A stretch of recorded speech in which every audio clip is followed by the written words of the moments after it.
Hello, my book and wax friends. I'm Amber. If you're new, welcome. Welcome back if you're returning. I post about all things bookish and home fragrance, and today's video is my What's in the Book bag. It's my library haul for the month, and today's video is as good as all my past ones. I always get super excited with whatever books I get in for the month for my TBR card right here. So let's jump into it. Let's see what I will be adding to my TBR for the month of November. The first one I have that just came in is called Falling Like Leaves by Misty Wilson. So I am in a fall reading mode. And I'm excited to get to this. This is a YA contemporary romance, and let's see what it's about. Ellis has a lot of expectations for her senior year, but moving from Manhattan to Bramble Falls, Connecticut is not one of them. Yet in the wake of her parents' separation, that's exactly where she and her mother are headed. Bramble Falls might be charming, but it's also full of distractions, like local barista Cooper Barnett, Ellis's one-time best friend and first kiss, who has not only majorly glowed up, but wants nothing to do with Ellis. Then there's the Falling Leaves Festival, a month-long tourist attraction run by Ellis's aunt, celebrating everything autumn. The festival seems nice and all, but Ellis doesn't have time to be roped into her aunt's enthusiastic planning. Dragged to each event, she can't stop bumping into Cooper, the one person she's hoping to avoid. So it sounds really cute, super autumnal is what I've heard. So that one looks like it will be a good one for sure. The next one, this is high on my want to read list for the month of October, and that is The Night and the Moth by Rachel Gillig. She is the author of the Shepherd King duology, One Dark Window, Two Twisted Crowns, which I love that duology. It was great. So I'm excited to finally get to this one. So this is about a girl named Sybil. Sybil has spent 9 years dreaming of having no dreams at all. Like the other foundling girls who traded a decade of service for a home in the great cathedral, Sybil is a diviner.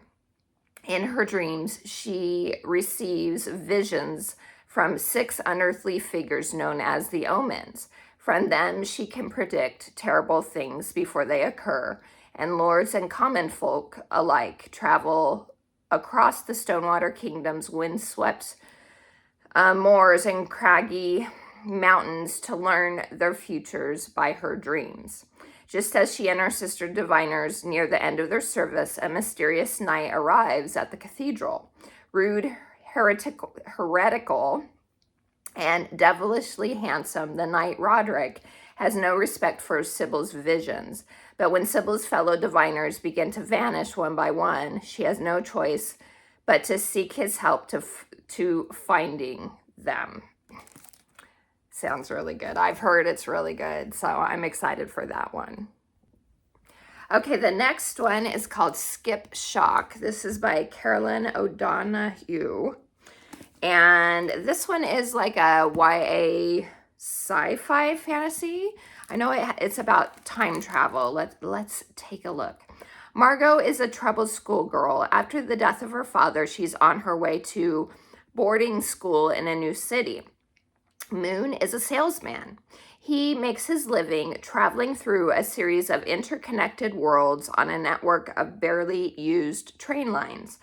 They never should have met, but when Margot suddenly appears on Moon's train, their fates become inextricably linked. If Margot wants to survive, she has to pass for a traveling salesman too, except it's not that easy. Move north on a train line and time speeds up, a day passing in mere hours. Move south and time slows down. A day can last several weeks.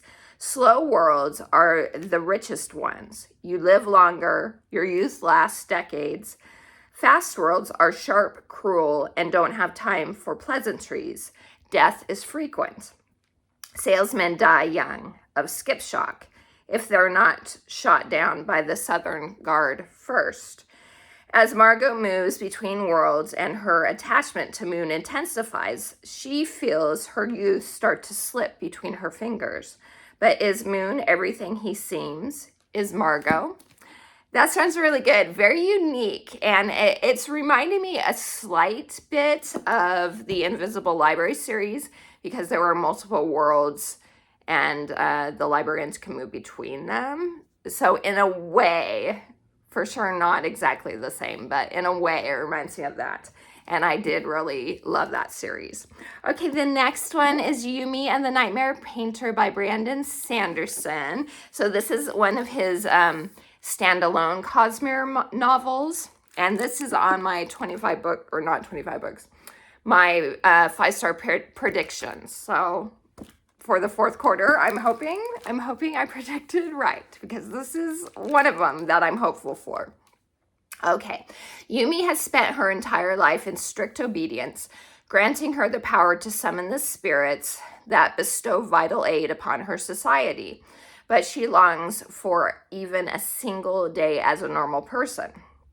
Painter patrols the dark streets dreaming of being a hero, a goal that has led to nothing but heartache and isolation, leaving him always on the outside looking in. Oh, that makes me sad just reading that. In their own ways, both of them face the world alone. Suddenly flung together, Yumi and Painter must strive to right the wrongs in both their lives, reconciling their past and present while maintaining the precarious balance of each of their worlds. If they cannot unravel the mystery of what brought them together before it's too late, they risk forever losing not only the bond growing between them, but the very worlds they've been struggling to protect. So I heard, I could be completely wrong, but I heard it's kind of a Freaky Friday situation. So when I read it, I'll find out if I'm wrong or not. But I thought that's what I remember hearing from people. So we'll see. I'm excited either way. Okay, the next one is called Vespertine. This is by Margaret Rogerson, who wrote, I have the book. What is it called? Sorcery of Thorns, which, it's right there actually. Sorcery of Thorns, which I really loved. This is her one book that I haven't read yet, and it seemed like it would be perfect for November. So the synopsis is: the dead of L'Oreal do not rest. Artemisia is training to be a Grey Sister, a nun who cleanses the bodies of the deceased so that their souls can pass on. Otherwise, they will rise as spirits with a ravenous hunger for the living. She would rather deal with the dead than the living, who trade whispers about her scarred hands and troubled past. When her convent is attacked by possessed soldiers, Artemisia defends it by awakening an ancient spirit bound to a saint's relic. It is a revenant, a malevolent being that threatens to possess her the moment she drops her guard.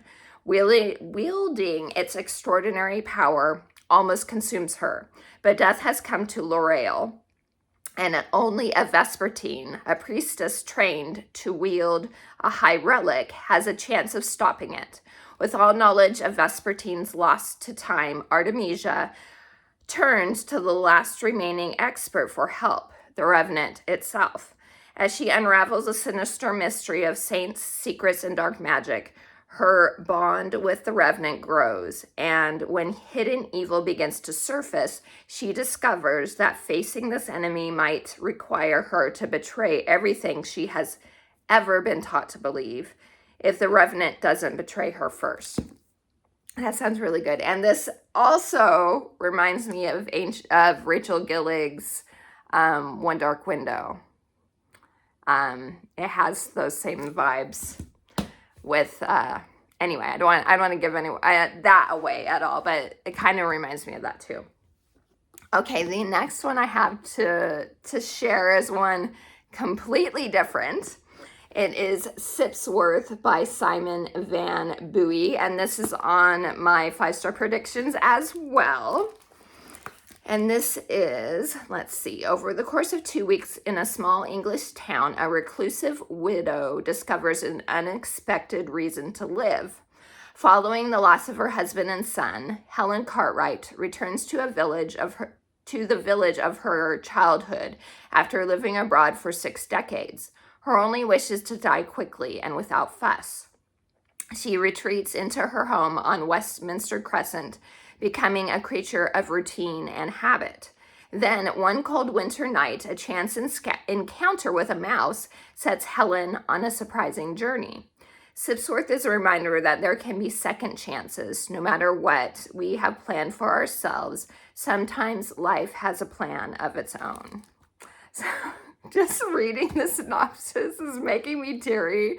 So I do have a feeling that that one is going to bring tears to my eyes as I'm reading it. So hopefully it won't wreck me. Hopefully it'll end at least good, happy. I don't know. I am a softie. So, okay, next one. This, I think, is the final book in the series, but I'm not exactly sure.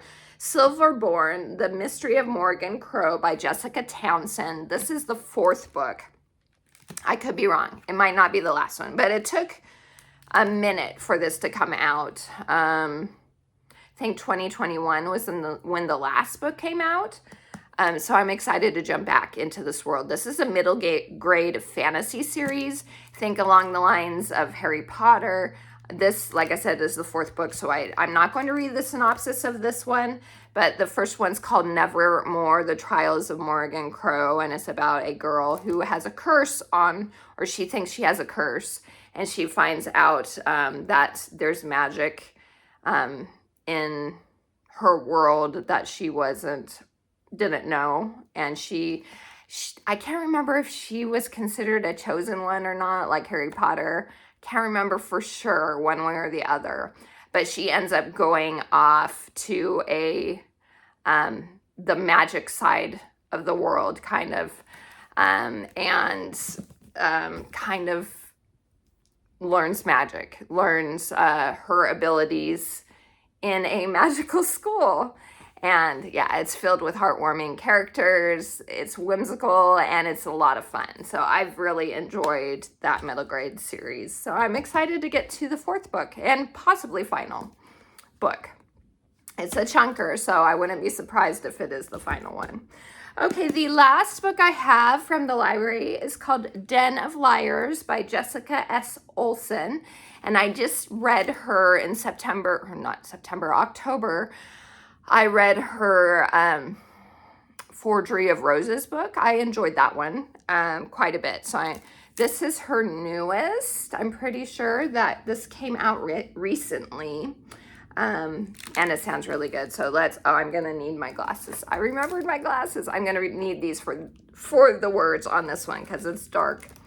Lola St. James is the world, and sorry if there's a glare, is the world's best kept secret.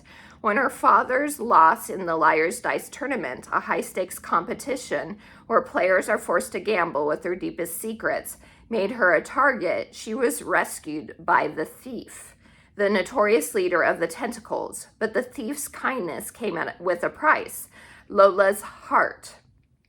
In the years that followed, she and the thief formed a bond like no other, able to feel each other's emotions because of that shared heart. Now living under the pseudonym Astra, she is determined to prove herself and become a full-fledged tentacle. But when a critical heist goes sideways, the only way forward is for Lola to compete in the Liar's Dice tournament herself. Lola is confident in her ability to pull off any heist, but the thief's mysterious brother, the liar, runs the game, and he turns out to be more than she bargained for. As her attraction to him grows and illusions run wild, she will be forced to confront the secrets of her past, the truth of the brother's shared history, and the lies she tells herself. So it seems like it will be a good one as well. So that's it, you guys. Those are the books that I will be, and I if I can lift all these, that I will be adding to my TBR for the month of November. Stay tuned for my TBR jar pick video that will be up soon as well, so that we can find out what official books are going on my TBR for the month of November. I'm a nude reader as well, so I don't stick completely to my TBR, but it's always fun for me to have something that's more official too. So that's it, you guys. Do any of these sound good? Or have you read any of these? Let me know that down in the comments. I like the nice wide array of choices that I do have. And if you aren't feeling chatty at all, why don't you leave a pie? Since we're in November, which is Thanksgiving for us here in the US, and you know, pie is a dessert that is readily available at Thanksgiving. Leave a pie emoji down in the comments for me. Comments help my channel out so that more people can see. So that would be wonderful if you could. But if not, that's okay too. I appreciate you watching, and I hope you have a wonderful rest of your day. Until next time, TTFN. Ta-ta for you.